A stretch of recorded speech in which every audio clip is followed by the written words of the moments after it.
Io sono una persona semplice che fa una vita semplice.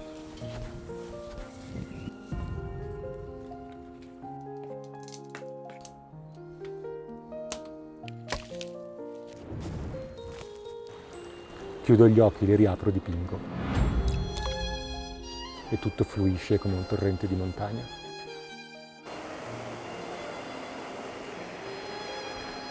Siamo in Val Malenco, provincia di Sondrio, per incontrare Nicola.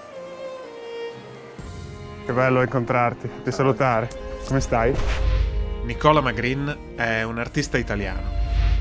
I suoi acquerelli sono le copertine di libri che hanno fatto il giro del mondo, come Le 8 montagne di Paolo Cognetti, le opere di Primo Levi e i libri di Tiziano Terzani. Sto proprio bene a vivere la baita, se taglio l'erba, faccio tanta legna, leggo, molto più che a Monza, quando vivo in città durante l'anno. Nicola trascorre la maggior parte dell'anno a Monza, nel suo atelier, ma per diversi mesi all'anno sente il bisogno di isolarsi tra le montagne. Usciti dal bosco si entra in questo prato pieno di fiori, sembra di entrare in un quadro. Raggiungeremo la sua baita per entrare nella vita di un uomo tra accetta e pennello. E qui siamo arrivati nel tuo mondo. Nel mio Eden.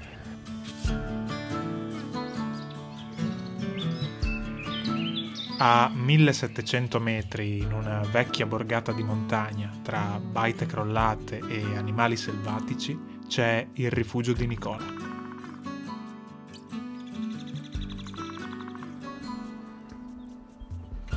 Questa era la parte di stalla che ho tenuto con la terra, con la preserve, che è la mangiatoia.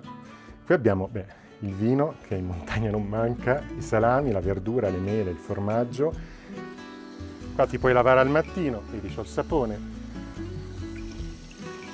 E qui ti arriva proprio l'acqua di sorgente qua sopra. Sì. Grazie. Le vecchie chiavi di una Cacchio, volta. proprio quella chiave gigantesca di ferro. Eccoci, Permesso. avanti. Io appena sono entrato mi sono innamorato.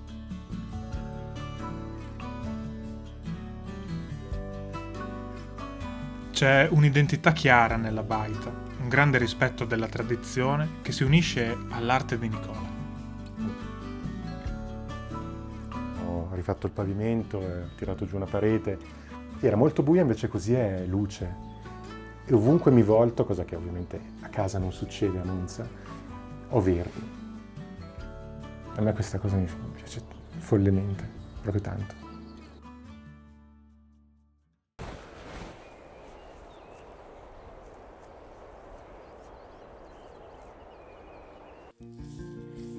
Capisco subito che per Nicola questo posto non è una seconda casa in montagna dove salire qualche volta, ma un luogo dove ritirarsi per mesi e ritrovare una vita semplice, verso cui è sempre stato attratto fin da piccolo. Da quando ho memoria mi sono espresso con le immagini, col disegno. È stato fondamentale un regalo di mia zia Paola, che mi regalò la classica scatola di acquarellini della Winsor & Newton. Disegnavo sempre questa casa, questa baita, questo albero, questo bosco.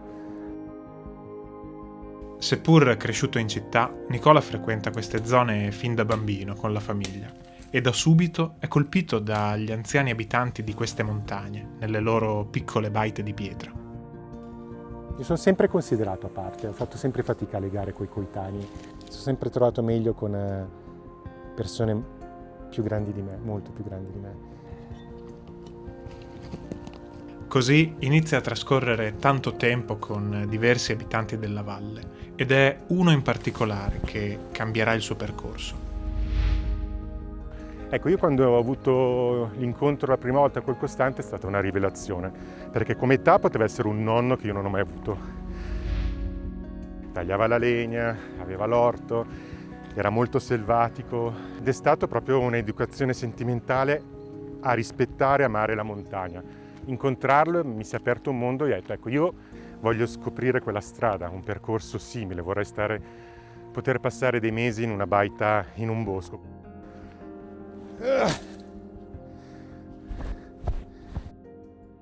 Vive per molto tempo nella baita del Costante, come un allievo col maestro, prima di trovare questo posto.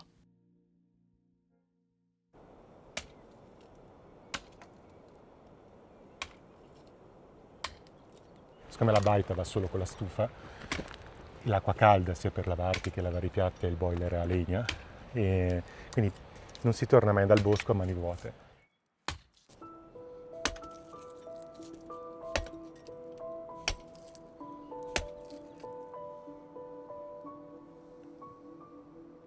Da quanto sei qui? Quando sei arrivato? Questa baita l'ho trovata ormai la 7ª estate. Sono venuto a vederla e con un mutuo potevo permettermi di acquistarla. E a un certo punto, salendo da qui dal bosco, ho trovato una piccola carta, una carta probabilmente di un gioco in scatola anni 80-90, molto vecchia, lasciata andare.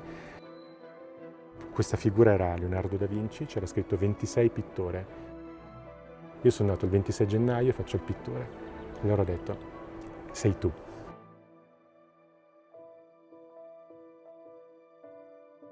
Quassù tutto rallenta e, lasciata Monza, ritrova mesi di silenzio e solitudine.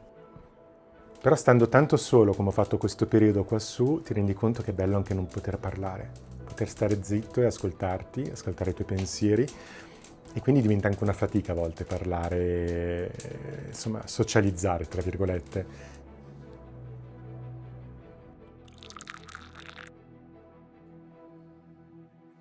Osservando alcune foto appese ai muri della baita, noto come non sia sempre stato solo qui. Siamo arrivati leggermente in ritardo, non l'abbiamo conosciuta. Parlaci un po' di lei, se vuoi, ovviamente. Sì, no, volentieri. È stata una grande amicizia. Macchi ha avuto una storia come tanti cani di strada, di canile, difficile. È un cane comunque che ha avuto un sacco di paura, ha vissuto in strada a Pozzallo, quindi io l'ho trovata che aveva 2 anni, in un canile della Brianza, un canile quasi lager che l'hanno massacrata. Quindi ha mantenuto per tutta la vita la paura dei bambini, del pallone, dei rumori, delle luci forti. Una bontà, una dolcezza, un cane che era sempre libero, tanto non si allontanava mai da me. E soprattutto vivere la baita con un animale, in questo caso lei, è un valore aggiunto. Infatti questa è la prima estate che sono da solo e mi rendo conto che è diverso, c'è una grande mancanza e mi ha fatto vedere che c'è anche qualcos'altro nel mondo da vedere e cercare ogni tanto di allontanarsi da quella lucina che è il proprio ego, che a volte in me brilla molto, che dico faccio sempre quello che voglio io. Quindi l'ultimo acquarello, a un certo punto io dipingevo sempre col muso di Macchia, perché era un cane molto grosso, sulla coscia, la guardo e dico, beh Macchia, dipingo te alla fine, mi sembra giusto.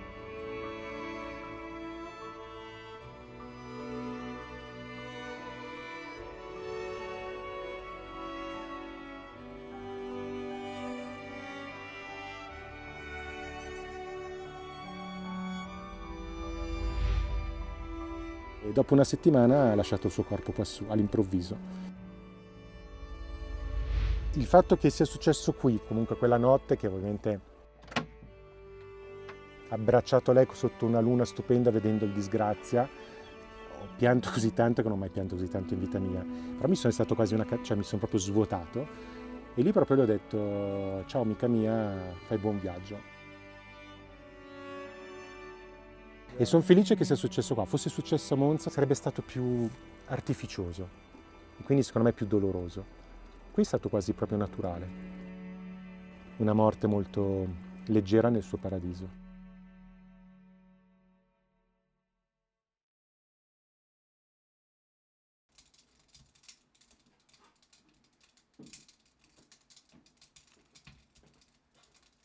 Mi incuriosisce molto l'equilibrio tra città e montagna che Nicola è riuscito a trovare.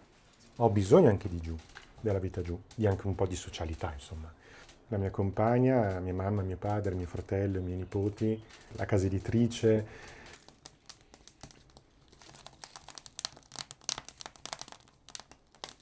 E quindi cerco di riportare alla vita di 10 mesi in città le cose che imparo quassù, stando in questa piccola bolla di semplicità.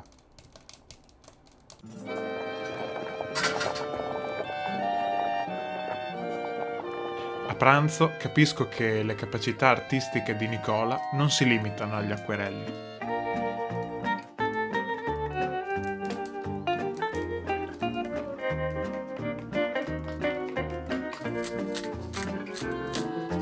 Hear that lonesome engine sigh as the desert train rolls by. Try to make Lone Pine by morning. Secondo me riesco a catturare il meglio di questa vita in montagna e il meglio della vita in città. Li fondo in un'unica essenza e c'è forse il segreto della mia felicità. Che buono! Sono molto felice. Mi sembra una cosa da poco. Lo so, però è anche bello rendersene conto. How I'm longing for the thrill of the Alabama hills. Hear the high Sierra call. Dunes under Mojave sun. Tumbling sagebrush. Road high over. How I'm longing for the thrill of the Per Nicola è molto importante non dare per scontata la vita che è riuscito a costruirsi quassù. Il cammino per ottenerla è stato tutt'altro che semplice.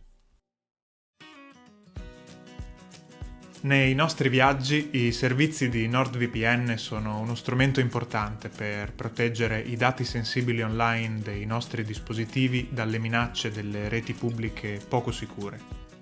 NordVPN è l'app di sicurezza digitale dotata della VPN più avanzata e del nuovo sistema Next Gen Antivirus, che blocca siti truffa e link sospetti, impedisce ad annunci invasivi di seguire le nostre attività online e avvisa se una chiamata in arrivo è una potenziale truffa, tutto in un'unica app e con un solo abbonamento. Vi lascio qui sotto un link dal quale potrete ottenere uno sconto esclusivo e 4 mesi extra.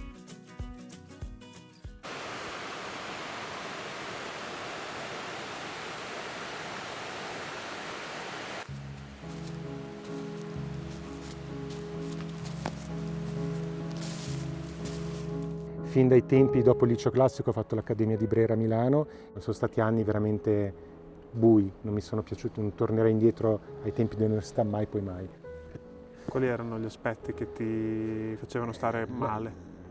L'ambiente circostante, il fatto che mi sembrava che a nessuno fregasse nulla della responsabilità che avevano, era come un passatempo, sì faccio questo tanto poi farò altro. Gelosie, tanta invidia, la voglia di emergere, io capisco sia importante. Però mi sentivo ancora così giovane che dicevo, ma abbiamo ancora tanto per crescere. Come puoi pensare che già a 19 anni sei già un artista fatto e finito? Ma stai scherzando? Cioè non lo sento oggi che ho quasi 49 anni. Mi sentivo un pesce fuor d'acqua fondamentalmente. Quindi tornavo a casa e a volte mi chiedevo, ma Nicky, ma stai solo perdendo tempo? E però la fortuna che avevo e ho un grande dialogo con i miei genitori, ne parlavo con loro mi ascoltavano. Non è che mi dicevano stai perdendo tempo, ci stai facendo perdere tempo, dai vai a trovarti un lavoro serio. No, mi hanno sempre appoggiato, non mi hanno dato una ma 2 mani, mi hanno sempre capito e abbiamo avuto anche i nostri scontri come penso tutti in età adolescenziale, post-adolescenziale, però mi sentivo protetto e sentivo che credevano in me, che è la cosa più importante che secondo me un adolescente deve sentire, qualcuno che ha fiducia in te.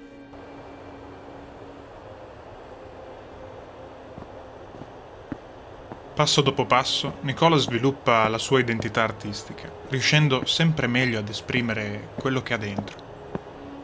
Ho cercato subito di trovare la mia strada.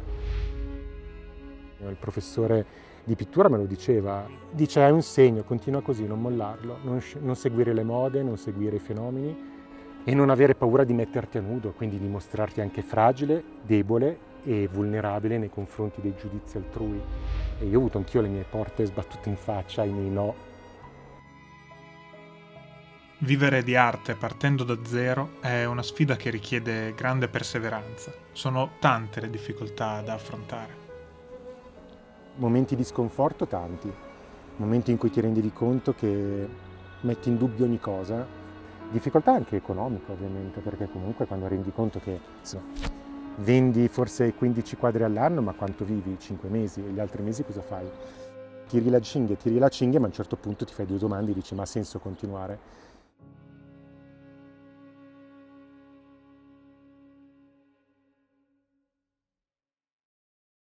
E la grande svolta per me è stata l'editoria. Lì si è aperto poi tutto un percorso bellissimo, un cammino stupendo, poi tutto Primo Levi, Robert Macfarlane, poi insomma è arrivata Tiziano Terzani, poi Erling Kagge, Paolo Cognetti. È stata, ecco, l'editoria è stata quel salto che mi ha fatto sì che il mio lavoro è stato finalmente visto. Dopo averci a lungo creduto, iniziano ad arrivare richieste sempre più importanti per realizzare le copertine di molti libri.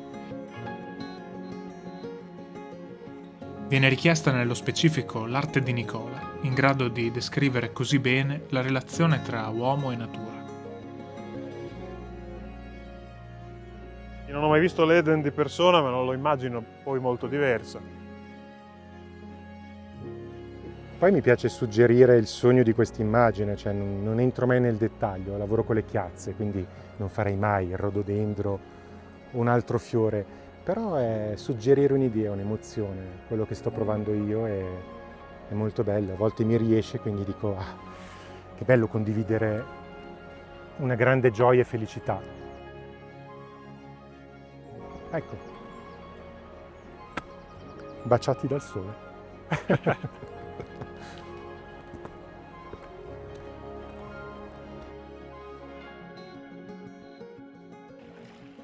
In questo mondo vegetale che mi circonda quassù, io davvero trovo tutte le espressioni artistiche di cui ho bisogno. Che buona!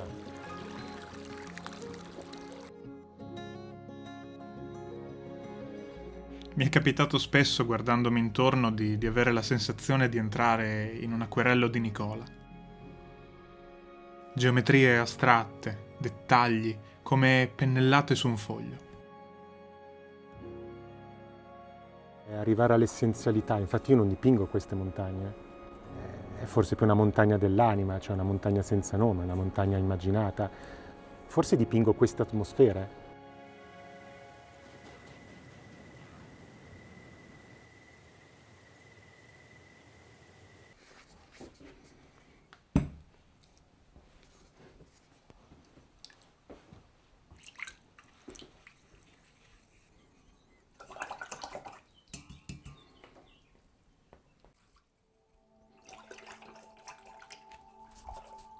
Si nota molto una ricerca proprio dell'essenzialità. Quando secondo te un'opera è finita? Non è facile arrivare, secondo me, al momento in cui ti rendi conto, sei consapevole che di appoggiare il pennello, perché vorresti sempre andare un po' oltre. È come mi aiuta anche un po' quando incontri qualcuno che non devi sempre per forza parlare, raccontare, ma devi imparare di più ad ascoltare. E riuscire a fare sempre un passo indietro, che non è debolezza, è semplicemente che vorrei passeggiare in questo mondo, in questa realtà, a volte in punta di piedi, non lasciando un solco nel terreno indelebile. Proprio però arrivare con pochi segni a creare un'armonia, un equilibrio.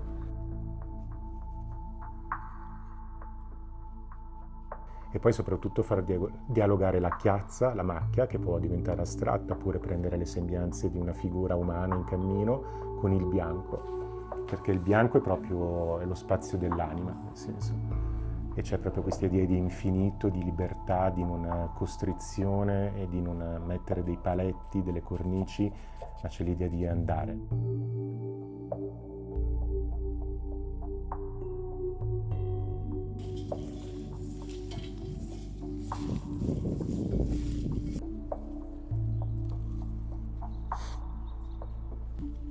E che cosa sono? Sono gli spinaci selvatici.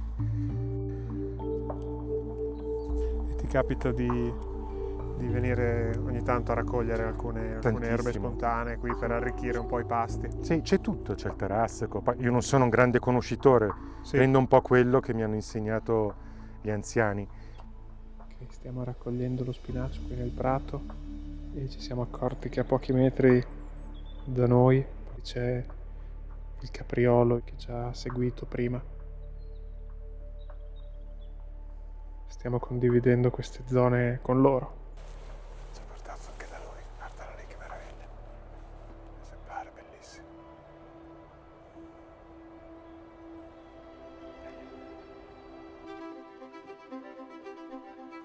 Perché l'acquerello esattamente? Cosa ti permette di esprimere che altri stili, altre tecniche non ti permetterebbero? Va a bilanciare a volte la difficoltà di vivere, di stare al mondo, di tutti i pensieri che ci sono per quello che sta succedendo oggigiorno in questo mondo che viviamo, che a volte sentiamo un po' troppo nostro e quindi ne abusiamo. Sento profondamente che è il modo per contribuire a regalare un po' di leggerezza a me, prima di tutto, e poi alle persone che avranno voglia di vedere il mio lavoro. La leggerezza per me è il modo più istintivo, pittoricamente data dall'acquarello. Proprio a bilanciare questa gravità di quello che stiamo vivendo, questo peso dell'acquarello è come la poesia nella letteratura, quindi comunque è un seme nuovo che vorrei che sbocciasse e quindi che potesse far del bene, fondamentalmente.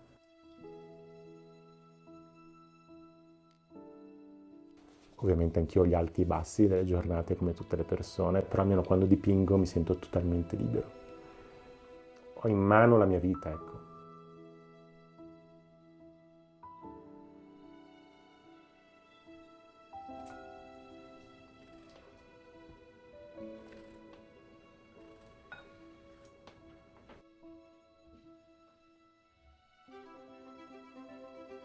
Ed infatti pensando a volte quando mi faccio i miei esami di coscienza dico che la cosa, sono sincero, più bella che mi sia capitata nella vita è proprio aver trovato questa baita.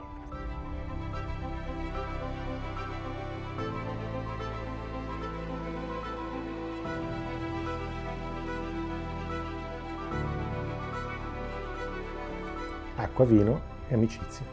Super, buon appetito. Buon appetito ragazzi. Grazie.